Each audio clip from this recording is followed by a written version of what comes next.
the challenge is giving up your key role of adjusting bids, modifying budgets, deciding where things go, handing it over to a robot or AI. It's a matter of asking, what is the incentive structure? What is the goal? Why are people taking these controls away from you? If it's to make you more money, which is what LiftLab tries to do, increase your profitability or at least understand profitability versus growth, then that automation will only help you make more money. If you're dealing with publishers, it might be this automation might help you spend more budgets. So it's really understanding that as this automation comes out, as these decisions are being made, what is the intention of those decisions that are being made? And what is the incentive structure of the person who built this or the team that built this? And I think that people are becoming increasingly wary of these tools that are automating things and taking things out of their hands. But really, if they test things and they're able to say, this is making my business better than it was before, or this is making my business worse than it was before,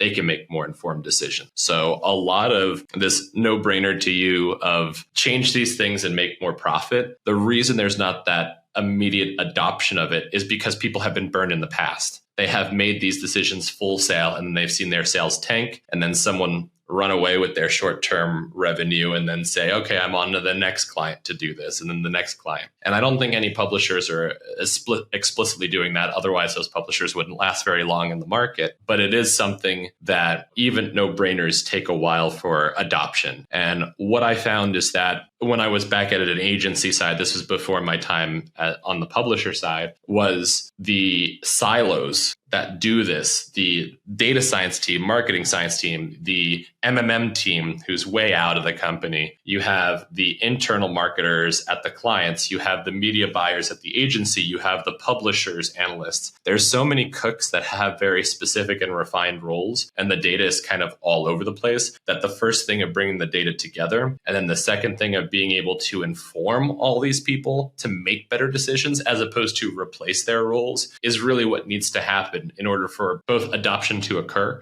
but then the utilization of it in a way that helps their bottom line, which is their end goal anyways. The top two things I care about is, with your existing budget, how can I make it as profitable as possible? And then how much more or less of a budget will change the dynamics of your efficiency versus your growth. If you have less spend, you have a more efficient campaign. If you have more spend, you have more growth. And depending on the business goals, you might want to push one way or the other. If you're in a cash flow problem, you're going to want to push back, save money, and have only the most efficient spend run. If you're trying to grow, take market share, be able to kind of have word of mouth and have that momentum, you might choose growth because you have a high lifetime value. And really understanding that balance is really the second thing. So one is maximize profit at current level of spend. And then two is understand growth versus profit at that level of spend after you're optimized, so that you can turn and push and pull to either hit attainment or to save money, depending on wider business forces.